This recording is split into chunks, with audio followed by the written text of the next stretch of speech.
नमस्कार, आपके साथ में विजेंद्र सोलंकी। सुबह का सूरज हिंदुस्तान में जश्न लेकर आया और पाकिस्तान के अंदर मातम, क्योंकि मिराज ने जिस तरीके से बमबारी वहां पर की लगा कि फरवरी के महीने के अंदर दिवाली हिंदुस्तान में मनती नजर आई, क्योंकि जो पुलवामा हमले के बाद हिंदुस्तान से आवाज उठ रही थी कि एक सिर के बदले 10 सिर चाहिए, ये वादा प्रधानमंत्री नरेंद्र मोदी ने वायुसेना और सेना के जवानों के साथ मिलकर पूरा किया है। और हाल ये हुआ कि बमबारी जब वहां पर हो रही थी तो आतंक के आकाओं का सूरज उगने के साथ साथ डूब वहां पर रहा था।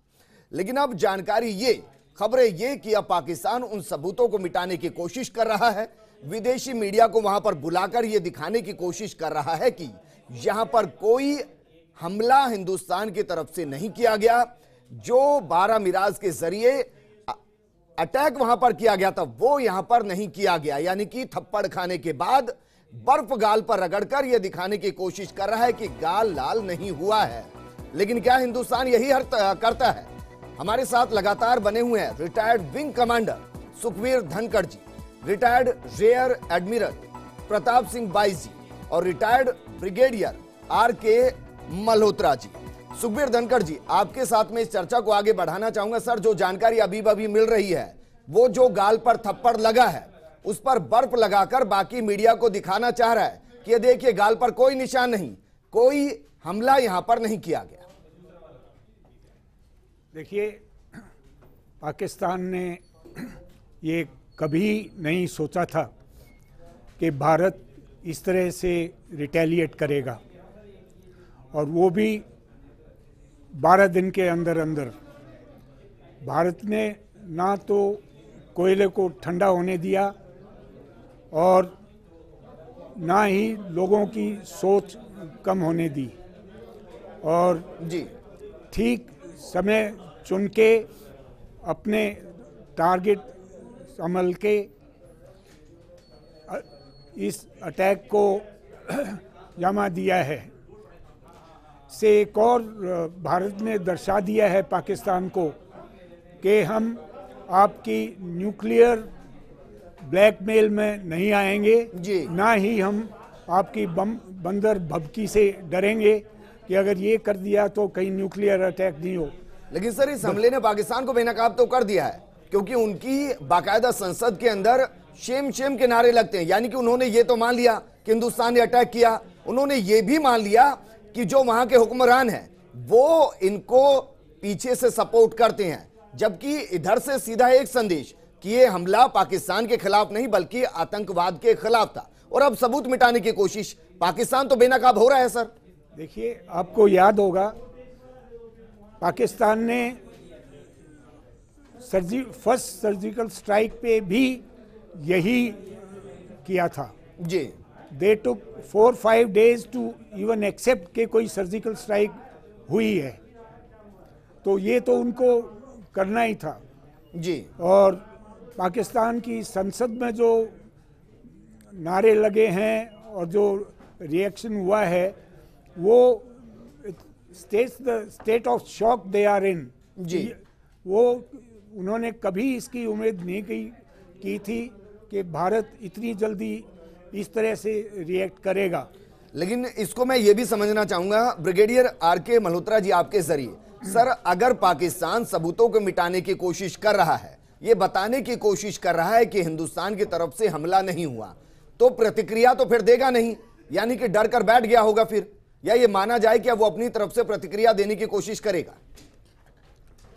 देखिए जी, पहली बात तो ये है कि इस बार उन्होंने कम से कम ये माना है कि हमारे जो एयरक्राफ्ट्स हैं वो वहाँ गए हैं जी। उन्होंने हमारा मतलब पार की है, उनकी तरफ से LOC, हमारी तरफ से LOC नहीं है। और यही एक बड़ा सबूत है कि उनका जो बर्बादी हुई है, जो बालाकोट में तबाही हुई है, इतना बड़ा उनका 20 एकड़ के लैंड में ये जो बना हुआ है पूरा नष्ट कर दिया गया है जी।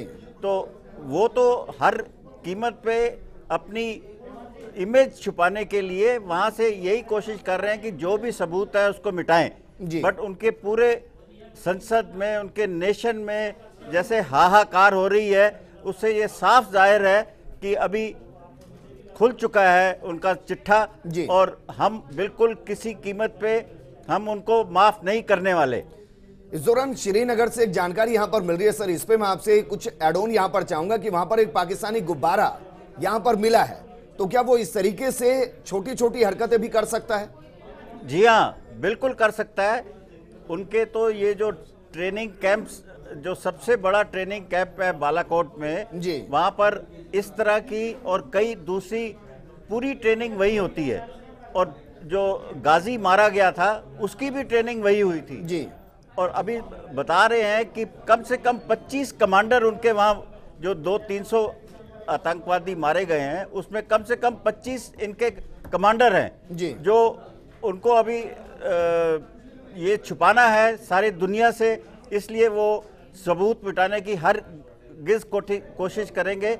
लेकिन एक चीज़ मैं बताऊंगा कि वो ज़रूर बोल रहे हैं कि हम रिटेलिएट करेंगे जी। सोचने की बात यह है कि उनकी आर्थिक कंडीशन इस टाइम इतनी खराब है कि वो किसी भी हालत में 4-5 दिन से ज्यादा का वॉर इंडिया के साथ नहीं लड़ सकता। लेकिन अच्छी बात तो ये भी है ना सर, ये कहते कहते वो ये मान रहे हैं कि भारत ने वहां पर तबाही मचाई है, बिल्कुल उनके आतंकवादियों को मारा है, और दूसरी तरफ सबूत मिटा रहे हैं।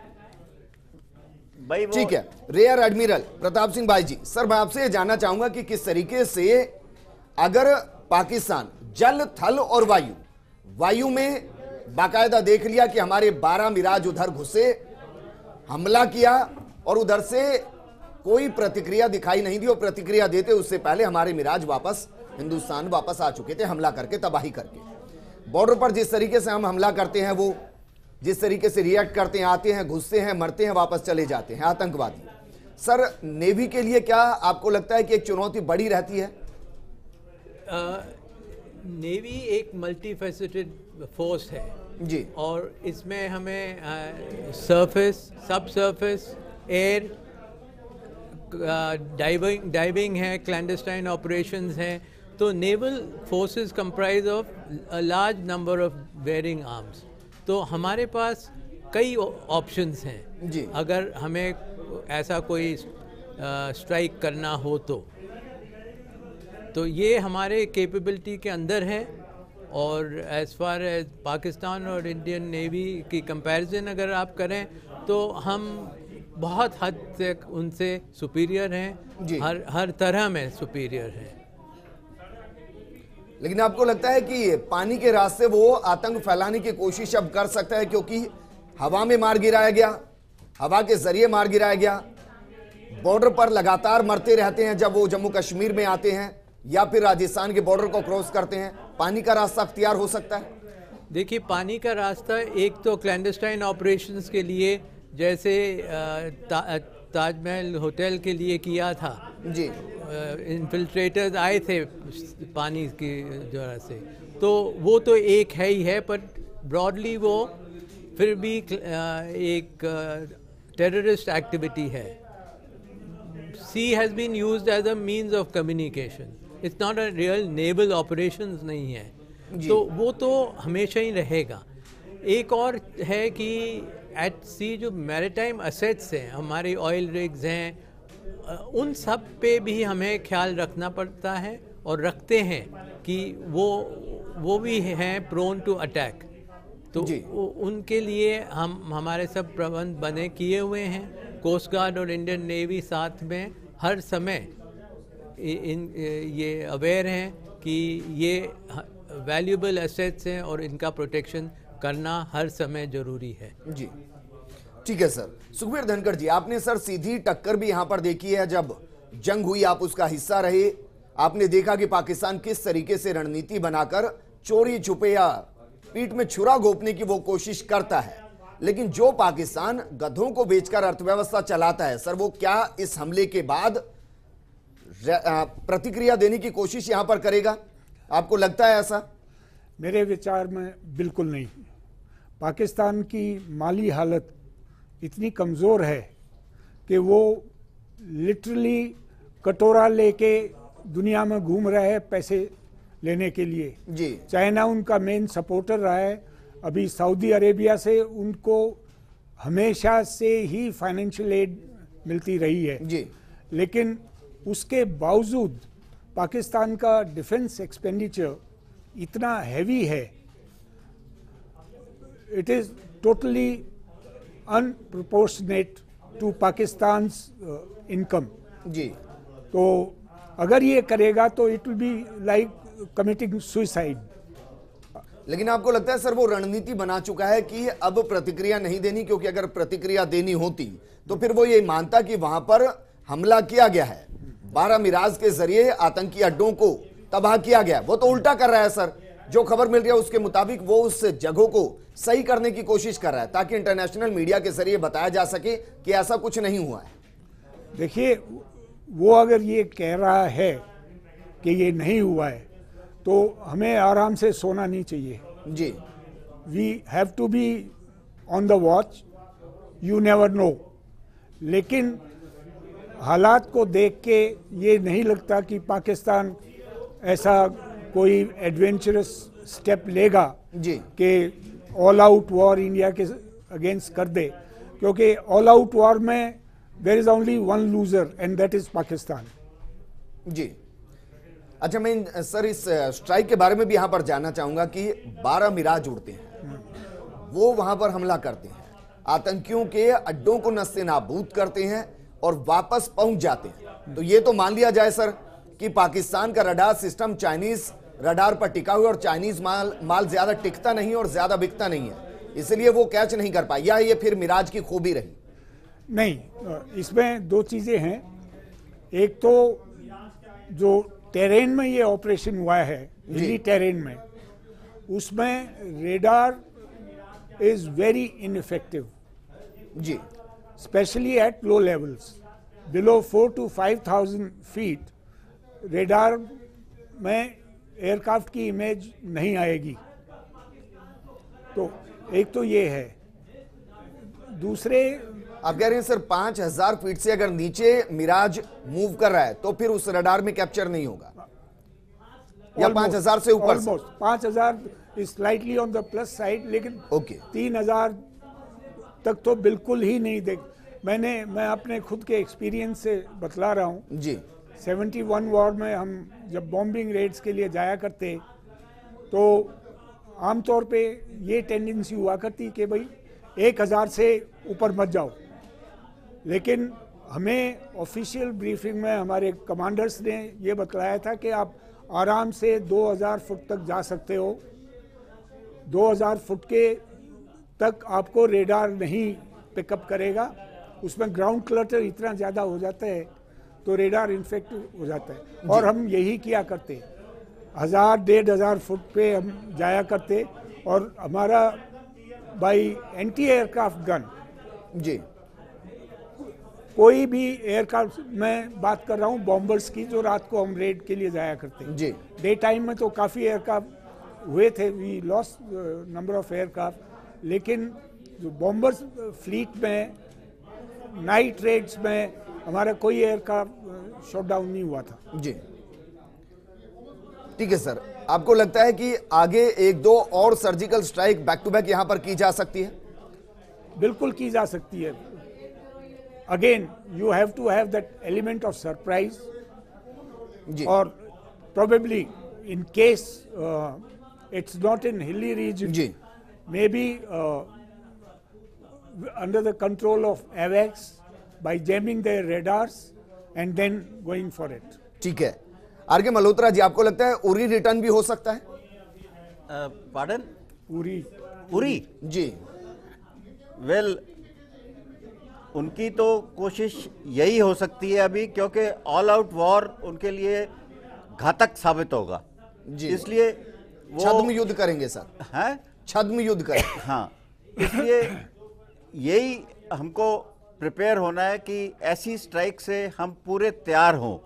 और आपको ये चीज़ मैं बता दूं कि जब भी कोई देश ऐसा कदम लेता है स्ट्राइक का, तो पहले पूरा प्रिपेयर होके फिर ये ऐसा कदम लिया जाता है। जी इसके लिए 10 दिन दिए थे एयरफोर्स को, ये सारा प्लानिंग और एग्जीक्यूशन के लिए। जी पूरी उनको एग्जैक्ट जो थी वो ऑर्डर्स 16 तारीख को मिल गए थे और 24 तारीख को एक ड्राई रिहर्सल भी उन्होंने कर दिया था, जो अभी तक लोगों को मालूम नहीं है जी। और इसके लिए सारी प्रिपरेशन और एग्जीक्यूशन से लेके सर्जिकल स्ट्राइक तक पूरा बिल्कुल एक प्लान्ड एडवेंचर था, जो कि तीनों चीफ्स ने बैठकर डिस्कस करके यही सोचा था कि भाई यही सबसे सेफ एंड साउंड इस टाइम स्ट्राइक का ऑप्शन है। यानी कि सर आप ये कह रहे हैं कि 14 तारीख के बाद एक दिन के बाद ये तय कर दिया गया था कि पाकिस्तान को सबक सिखाना है, उसकी मांद में घुसकर आतंकियों का सफाया करना है। बिल्कुल सही बात है। 16 तारीख को ये डिसाइड हो गया था और एयरफोर्स को क्लियर इंस्ट्रक्शंस मिल गई थी कि भाई आपने करना है जी। और ये जो है इनका टर्न अराउंड टाइम, इस पर एयर शो में इन्होंने मालूम कर दिया था कि उनकी जो कैपेबिलिटी है वो 20 मिनट की है स्ट्राइक करने की वापस, और ये ऑपरेशन इतना प्रिसाइज था कि 17 मिनट में हमारे एयरक्राफ्ट वहाँ जाके तबाही करके वापस भी आ गए जी। So they were totally taken by surprise. 3:30 बजे का टाइम ऐसा चुना है इन्होंने जबकि कोई वैसे ही नहीं सोच सकता, और वो तो यही सोचते हैं हमेशा कि हिंदुस्तान तो कभी कुछ कर ही नहीं सकता जो आज तक करते रहे हैं हम जी। ये तो सिर्फ हमारा ये जो स्ट्रांग प्राइम मिनिस्टर है जिसने पूरी छूट दे दी है फौज को कि आप अपने आप प्लान करो, अपने आप एग्जीक्यूट करो, तो कुछ ना कुछ तो उसके दिमाग में हो गई और उसने सिंस पूरा खुली छूट दी थी तो ये करना कोई मुश्किल नहीं सर था। मुझे लगता है कि प्राइम मिनिस्टर साहब ने संदेश पूरे विश्व को दे दिया था। बिल्कुल सही उस बात लाइन है। का मतलब अब देश समझ रहा है कि मोदी है तो मुमकिन है। बिल्कुल सही बात है। ये हर देश हमारे साथ है इस टाइम, सबको ये पहले से अगवा कर दिया गया था कि ये हुआ है एंड सब कह रहे थे कि टेररिस्ट को खत्म करना है जी। और हमारा मुद्दा ये था कि हम जो दूसरी पब्लिक है उसको नुकसान ना पहुंचे। जो इनका मेन अड्डा है इसका प्रिसाइज जो मिराज 2000 का है वो 3 मीटर के अंदर ये एकदम तबाही कर सकता है, और 1000 किलो का जो इन्होंने बॉम्ब गिराया है वहाँ पर उससे पूरा वो तैश नैश हो गया है। वो पूरा इनका 5 स्टार फैसिलिटी थी जहाँ पर हर चीज़ थी, स्विमिंग पूल तक था, रिक्रिएशन थी, जिम था, मतलब आप मान लो कि जो भी एक 5 स्टार चीज में क्लब में होती है सब चीजें वहां मौजूद थी। अब सर एक एक चीज को जोड़कर देखते हैं तो समझ में आता है कि ये सब कुछ बहुत लंबे टाइम से चल रहा था। लंबे टाइम से मेरा मतलब 14 फरवरी से ही चला आ रहा था। 2 दिन पहले जो गृह मंत्रालय, रक्षा मंत्रालय और प्रधानमंत्री की एनएसए के साथ जो मीटिंग चल रही थी, देर रात तक मीटिंग चल रही थी। आपका कहने का मतलब है कि उस वक्त ये प्रैक्टिस चल रही थी। यस, 24 को पूरी रिहर्सल हुई है इसकी जी। और आज इन्होंने सुबह स्ट्राइक कर दिया जी। क्योंकि डाइवर्ट करने के लिए सारी टैक्टिक्स हमारी थी।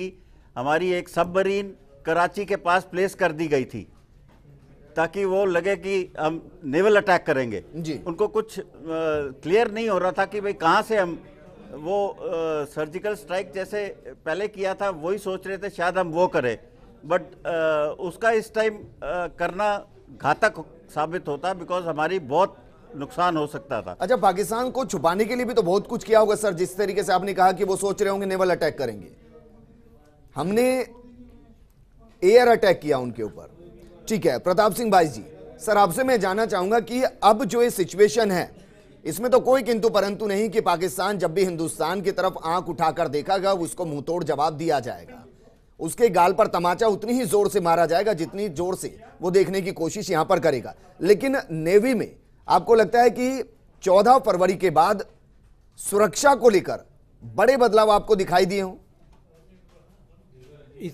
ये तो तीनों सर्विसेज एक साथ आज का जो युद्ध होता है जी, उसमें कहीं भी एक सिंगल सर्विस शॉर्ट टर्म एक मिशन कर सकता है, बट अगर कोई कैंपेन करना है, कोई युद्ध करना है तो तीनों सर्विस एक साथ मिलके ही कर सकते हैं। ये कंबाइंड ऑपरेशंस होगा और इसमें इंटेलिजेंस एंड भी बहुत ज़रूरी है, वो सब मिलके करते हैं। तो ये कहना कि नेवी अकेले क्या करेगी, जी अकेले भी कर सकती। मेरा कहने का मतलब ये है कि नेवी अलग से तैयारी तो कर रही होगी।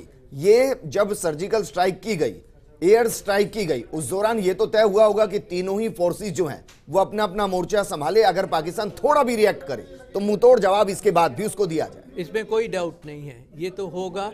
फुल अलर्ट पे होंगे हमारी नेवल फोर्सेस भी फुल अलर्ट पे होंगी और एट सी होंगी। और एक ये और समझने की ज़रूरी है कि नेवी जो नेवल शिप है वो हमेशा ही कॉम्बैट के लिए तैयार होता है, चाहे पीस टाइम हो। पीस से वॉर में जाने के लिए उसका टर्न अराउंड बहुत कम होता है, except for fully arming into a war time armament. पर पीस टाइम में भी काफ़ी आर्मामेंट होता है जी। और शॉर्ट टर्म युद्ध के लिए और या स्ट्राइक के लिए वो जहाज या सबमरीन हमेशा तैयार है। अच्छा, इसके पीछे इसमें तो कोई किंतु परंतु नहीं कि हमारे जवानों ने अदम्य साहस का परिचय यहां पर दिया है और जीरो एरर के साथ सर दूसरा स्ट्राइक है। पहले सर्जिकल स्ट्राइक जीरो एरर के साथ और अब एयर स्ट्राइक जीरो एरर के साथ। ये तो तय है कि हमारी तैयारियां हर वक्त चरम पर होती हैं, एक्सट्रीम होती हैं, लेकिन क्या आपको इस बार यह भी महसूस हो रहा है कि पॉलिटिकल विल पावर जो है वो जवानों के हौसलों के साथ खड़ी है और वो पॉलिटिकल विल पावर ये भी समझ रही है कि अगर एक जवान शहीद होता है तो मोराल को बढ़ाने के लिए आतंकियों पर हमला करना बेहद जरूरी है? इसमें कोई डाउट नहीं है, ये बहुत क्लियरली डेमॉन्स्ट्रेट हो गया है। और यही नहीं कि फौजियों का हौसला, लेकिन पूरे देश के हर वासी का आज जो हौसला है वो बड़ा है और पूरा देश एक साथ है। ये एक पहली बार हम देख रहे हैं कई सालों में, जबकि ये पूरा नेशन एक साथ आया और they were all looking forward for this strike कि बदला लिया जाए और एक बदला ही नहीं, एक सबक सिखाया जाए। और ये एक बहुत अच्छा सबक सिखाया है कि टॉलरेंस लेवल का जो थ्रेशोल्ड है। वाकई में आपको लगता है कि आतंकवादी सबक सीखते हैं? नहीं, पर इनको बार बार सिखाना पड़ेगा जी। ये इस एक स्ट्राइक से ख़त्म नहीं होगा और कई ऐसे स्ट्राइक होने जिससे सर मैंने शुरू किया था कि इनके गाल पर थप्पड़ के निशान खत्म हो उससे पहले दूसरा थप्पड़ जड़ देना चाहिए। एक तो वो है और दूसरा ये है कि इंटरनेशनल इसमें जो है टेरर का जो एलिमिनेशन है ये एक इंटरनेशनली मूवमेंट है, एक नेशन का नहीं है। आज आतंकवादी हर मुल्क वेस्टर्न नेशंस में भी अपना मुंह दिखा रहे हैं जी। तो ये ज़रूरी है इंडिया को कि जैसे हमने इस इंडो पाक सिनेरियो में एक डेमॉन्स्ट्रेट किया है कि ये लिमिट है, वैसे ही अब बाकी देश भी मिल के एक साथ यूनिवर्सल ये एक अप्रोच हो। इंटरनेशनल स्तर पर भी सर भारत की तो बड़ी जीत है, क्योंकि पहले जैश ए मोहम्मद को आतंकी संगठन घोषित करा लिया, उसके बाद फिर ये एयर स्ट्राइक की गई है। जी हाँ, तो ये बहुत जरूरी है कि अपन सिर्फ एक इंडो पाक को ही नहीं देखें। टेररिज्म एक वर्ल्ड वाइड न्यूसेंस है, एक वर्ल्ड वाइड प्रॉब्लम है, एक बढ़ती हुई प्रॉब्लम है और इसको काबू में लेना जरूरी है और जल्दी से जल्दी काबू में लेना। सर फाइनल कमेंट मैं आपसे चाहूंगा, क्या ये कहा जाए कि हिंदुस्तान के इतिहास में जंग से इतर ये सबसे बड़ी एयर स्ट्राइक है? नहीं, इससे पहले 71 वॉर में, 65 वॉर में सर जंग से अलग मैं कह रहा हूं, जंग से, जब जंग नहीं छिड़ी है उससे अलग हिंदुस्तान की तरफ से सबसे बड़ी एयर स्ट्राइक। जंग से अलग ये डेफिनेटली सबसे बड़ा स्टेप है। इस दौरान खतरा भी रहा होगा सर? बड़ा बोल्ड एक्शन है गवर्नमेंट ऑफ इंडिया का पाकिस्तान को एक सबक सिखाने के लिए, and hopefully they have learned it and then otherwise it may not be the last one. Sir percentage of error यहां पर कितने हो सकते थे आपके हिसाब से, क्योंकि आप ने लंबे दौर तक वायुसेना में काम किया है सर, 12 मिराज एक साथ जाएं, एरर का कोई चांसेस आपको नजर आता था या जीरो एरर? इसमें जीरो एरर से ही काम बनता है, अदरवाइज यू लूज समथिंग। चलिए सर, शुक्रिया हमारे साथ जुड़ने के लिए। जल, थल और वायु ये जब हिंदुस्तान के साथ हैं तो फिर हिंदुस्तान को डरने की जरूरत नहीं, और यही वजह है कि जब आधे से ज्यादा हिंदुस्तान चैन की नींद, गहरी नींद सो रहा था, उस दौरान पाकिस्तान के अंदर आतंकियों की नींद को न सिर्फ हराम किया गया बल्कि उनको उन्हीं की मान में घुसकर मारा गया, और ये सिर्फ हिंदुस्तान के जवान ही कर सकते हैं। नमस्कार।